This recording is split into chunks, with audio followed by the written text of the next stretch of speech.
Hi, I'm Alex from Wilkinson Cameras, and today I'm going to be talking to you about our lighting workshops.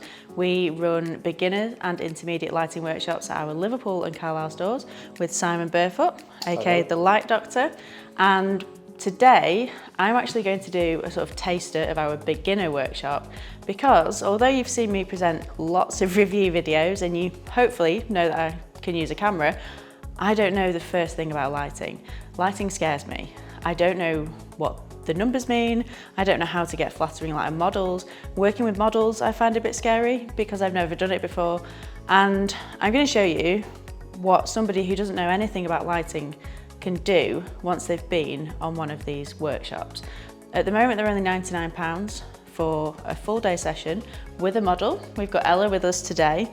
Ella you might recognise from some of our other videos, and she works with Olivia and I in head office in our marketing team, but she's also a model in her spare time. So yeah, I'm going to ask Simon to teach me everything he knows in one day about lighting, and then show you the results. And then hopefully, if you've been wondering, oh, you know, how do I get started with lighting, or I'd like to give lighting a go, hopefully you'll understand what our courses do, and you'll feel maybe want to come along to one and see if you can get some great results from it as well. So with that, Simon, I don't know anything about lights. Okay. I know how to use a camera, so I guess as long as I know how to use a camera on manual, I should be fine for the rest of the day. Absolutely. Okay. Yep. What are we going to start with? Okay, so we're going to start using the ProMaster Unplugged M400 light, which is exclusive to Wilkinson stores. And we're going to be using the 120cm octagonal softbox as well to give a really, really nice, soft, feminine light to highlight all of Ella's good bits. So we're going to have a nice feminine style portrait with really, really soft shadow to highlight transitions and just make a really pleasing portrait to the eye. Cool, let's go.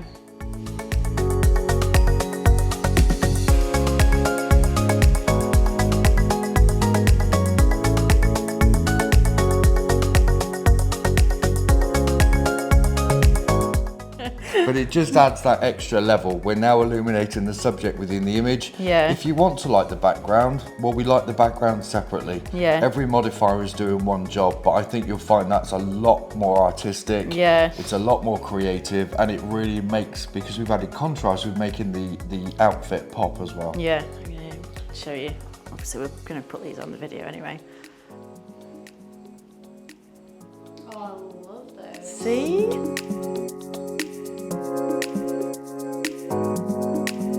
So I'm shooting on a Sony camera today, but you can bring any camera with you. It's not camera specific, so if you've got Canon, Nikon, Panasonic, whatever, you can come along to the course and try it. But we're shooting with Sony, and I've got a 90mm lens because it has a really nice portrait lens. Simon has advised me to shoot at 1/125, ISO 100, and we're going to determine the aperture a little bit with the lighting, but we're going to get onto that in a minute. So I'm going to let Simon tell me the first steps, I guess, of setting up for a one light setup. Yeah? Okay, no problem. Okay, so the only thing that's going to change today will be the aperture. We're going to control the exposure and also the depth of field on our subject using the aperture. So we're going to head for 5.6 as a standard. We'll meter the light to 5.6, and then the standard setup, you can move either side to get the desired result that you want. But we'll set up a very standard, very basic textbook Rembrandt lighting setup to start with. So using our 120 Octa, we've got a black background that's going to contrast against Ella's outfit and her makeup. It will give a really, really striking look. So 45 degrees to the subject is basically a Rembrandt lighting setup. So Ella, if I can just scoot you back very slightly, and just in the middle, that's about right, that's good. Now, as a standard rule of thumb, I always have my modifier bottom level with the subject's chin. This is for two reasons. It will give me a correct length nose shadow, so it doesn't start cutting into the lip, and it will also put my catch lights at 10 o'clock. If I put the light the other side, they'd be at 2 o'clock. But anywhere below 10 or 2 is going to give you a very unnatural looking light. We're almost up lighting. So we just need to make sure that everything looks as natural as possible. And the key to a good flash image is to make it look like flash wasn't used. So we just need to kind of make it and just pop the subject out of the image itself. So 45 degrees to the subject. My light is also coming down at an angle as well. I think my light is about the right height. And if I stand in front of my subject, I can see where my catch lights are, which are around about 10 o'clock, okay? So the light position is actually 45 degrees and nearly 45 degrees down to the subject. I now have a proper Rembrandt lighting pattern set up there. All we need to know now is the aperture to shoot at, which we're going to aim for 5.6. So I'm going to use my light meter. I've already plumbed in 1/25th shutter speed and 100 ISO. So I just need to ask it what the exposure is. So nearest point to the light, which is here. Press my button.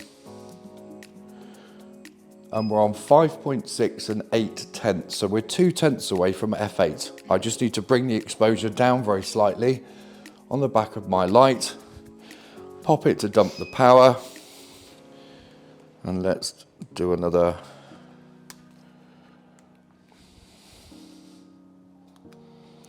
And we're on 5.6 exactly. So you're using a light meter. Yeah. I'm quite, I don't know, this is going to sound awful. I'm quite young. I've only ever shot mirrorless. Why would I use a light meter when my camera meter's for me? Because you're now on full manual. We've Yeah. taken the camera off its auto settings, we're onto manual. This gives me a baseline. So the meter in the camera has no idea you've got a flash about to fire. Oh yeah, of course. It's not a dedicated trigger that comes with the ProMaster lights. It's a Yeah. single pin universal trigger. Therefore, we're fooling the camera into what we want it to do. So we know the baseline is 5.6. The exposure will be correct. I'll also have a nice in focus part from the end of the nose to the eye socket. Yeah. Anything past that can then start to fall off. It makes it a little bit more creative and it makes it a bit more dramatic as well. So there's your first test shot. So your aperture is set to 5.6 on your camera. Yeah. So take a shot, let's get a baseline and see where we're at. Okay, and I'm shooting straight on. Straight on and eye level if possible.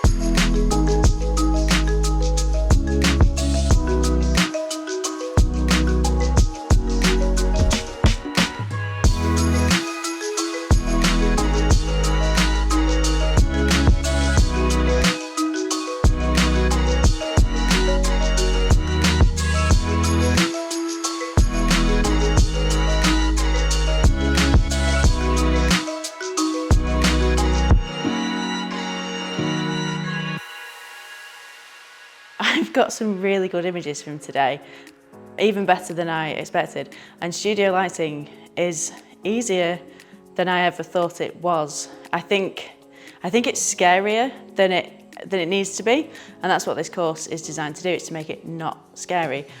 I feel that I could confidently, maybe not as quickly, but confidently set up my own lights out of the studio or at home or wherever now that I've been on the course and get some really good images, maybe with a little bit of trial and error, but that's where our intermediate course comes in, because then you can come back and learn some more. But what would you say to anyone that's worrying about coming on this course? What do they need to know, and what kind of myths do you usually come across when you're doing these workshops? Okay, so what we try and do, this is the introduction to studio lighting. So it's at its most basic level. I will teach you how to go away and replicate the setups that we do in the studio. Will allow you to be very creative with one light. The intermediate will follow directly on from the end of this course, where we add a second light source into the image to separate from the background. But it's taking your camera off all of the auto settings, using it complete manual, so you have a full manual control over your camera. You have complete control over the lighting, and I'll show you how to direct the lighting and get the best from it. And we'll also teach you a bit more about the camera control and how you can control the exposure and also the depth of field onto the subject themselves. There's nothing to be frightened of. None of this is rocket science on the introduction course. It does get more technical as we go through, of course it does, but it will allow you to produce some very, very saleable portraits just from attending the day course. I think I understand how cameras work. I can shoot on manual, and I think some of what Simon's told me today, that knowledge has helped me. But I also think because Simon does it in a way where you could just replicate it at home. You just remember what he tells you and you can replicate it at home. Don't feel that if you can't or you don't normally shoot on manual that you need to be able to do that, because I don't think you do. Would you agree? I think everyone has a different way of using a camera. Photography is very, very subjective, which makes it so great. Having manual control during this session will teach you a lot about how your camera works.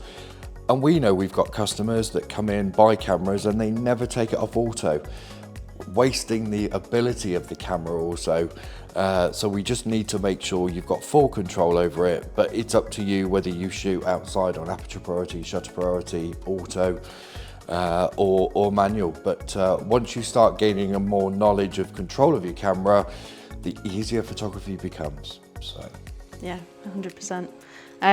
So yeah, thank you very much, Simon. My pleasure. And hopefully I'll be back to pick your brains about the intermediate course. Look forward to it. And I really like studio photography, so hopefully soon maybe we'll see some more videos in the studio now that I know what I'm doing. So thank you for watching, and hopefully we'll see you at our Liverpool or Carlisle stores very soon. Take a look at our website, wilkinson.co.uk, and just search Lighting Workshop, and you'll see all the dates available and all the different courses. Thank you very much.